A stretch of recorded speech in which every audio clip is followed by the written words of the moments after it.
Sure. Hi. Hello. My name is Circus. I am a Vocaloid producer and a VTuber, and I do Vocaloid stuff. Yeah, Vocaloid stuff. That's what we love. I love that. I love that. I've been my hyperfixation since 2008. Oh yeah, same. I've been writing original Vocaloid songs since I was like 12 years old, 12, 13 years old in 2010. And most of them are in English.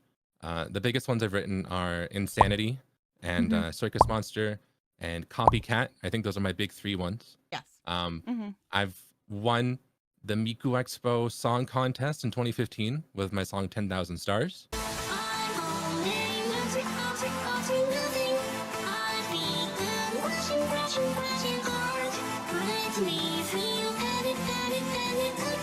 Which was performed in Miku Expo.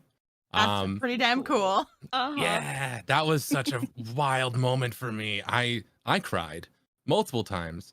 I tell the story about how I went to see that Miku Expo and I cried in the CEO of Krypton's arms when it was performed live. Really? God. Wait, so you met like the CEO of Krypton? Oh my God, that's crazy. And the Miku Expo team, and they're so nice. And I think a lot of them are still the Miku Expo team to this day. And they were, but I remember I was so calm, cool, and collected for the entire concert, you know? And then my song started playing and I was like, don't cry. Dude, that's like that's the perfect time to cry. Yeah. No, That's such a big accomplishment. Yeah. And then I started crying in front of Mr. Ito. And then after my song, they played Just Be Friends, so I started to cry more. Oh yeah. Oh, Just Be Friends. Just Be Friends makes me like cry every time.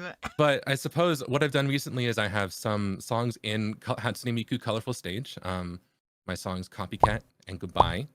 And it's funny, in a kind of full circle moment for Miku Expo 2024, I'm helping writing the theme song with Yunosuke. Whoa! Yeah. Oh my God, we're getting lore. Yeah, I'm gonna cry again every single time. Are you gonna be at Miku Expo this year? I guess because if you're helping writing, you're probably going, huh? Yeah, I'm trying to go to. I got my tickets for one show because they were going to places that they haven't gone before, and I was like, well, I gotta go, you know. Yeah. And then I did kind of ask. I was like, hey, can I get like tickets to other places? Because I wanted to visit friends in other places, and they were immediately sold out. Oh yeah, no. Oh yeah. It was horrible. About it. Yeah. What's the first question? First question. Well, oh my God, there's too many. We had teased this interview, so a portion of my audience was just very excited. I'm sure some of them are in chat right now on YouTube. So I guess the first one would be, how did you get into Vocaloid? So I got into anime in around like 2006, and like any sane Western kid getting into anime, I got into a series that I really should not have. I started with Chobits. I love Clam. but yeah, as a kid, no. Yeah, I was 11 reading that manga in school. Was it in the school library? Yeah, I brought it to class. Oh my God. And then I followed the trajectory of, Lucky Star and the Melancholy of Haruhi Suzumiya. And then I looked up videos about that stuff. I looked up the Hare Hare Yukai, and I saw this one video from 2008 that was a Nico video repost of a proof of concept for this program called Miku Miku Dance. It was before it came out, but it was Miku dancing to the Hare Hare Yukai.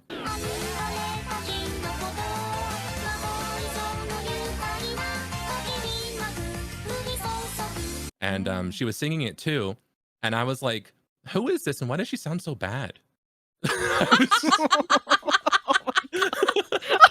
Honestly, some of the early Vocaloid stuff was pretty rough. Yeah. Yeah.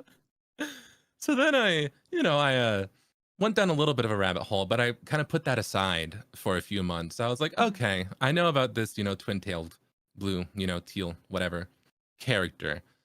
And then I was on DeviantArt, tracing the Melancholy of Haruhi Suzumiya stills and passing them off as my own art. Yeah. And then I had a friend who was like, hey, I'm doing this Vocaloid RP. Do you want to join?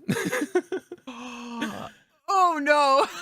And I was like, you know what? Sure, why not? I'll be this yellow dude, the banana boy. Len? Yeah, Len! sure. I feel like I could have definitely guessed that for some reason. I was like, well, there's only at the time there's like basically only 2 male Vocaloids, which was Len or Kaito. You got to be one of them.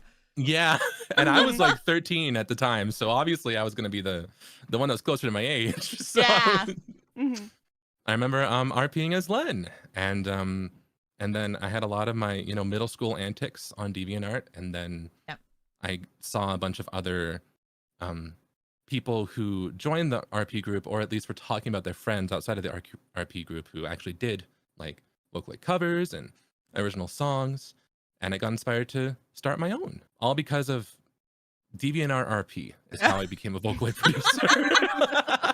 Well, that's so 2000 and like late 2000s. Like it's insane how late 2000s that is. Because like I had a DeviantArt account and I definitely had art that I traced on there as well too. You know. From there, what inspired you to make music?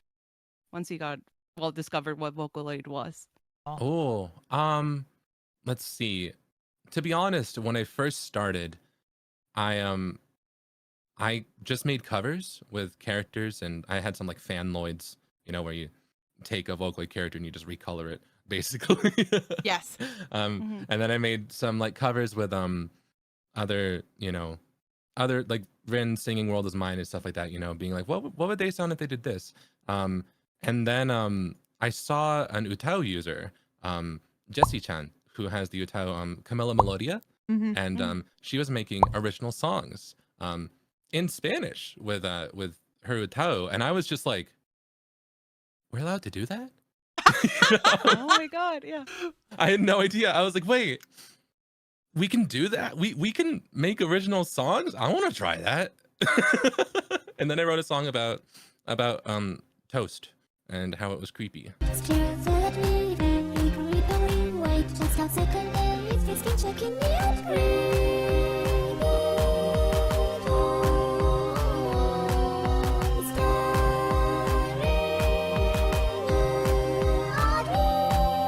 I remember that.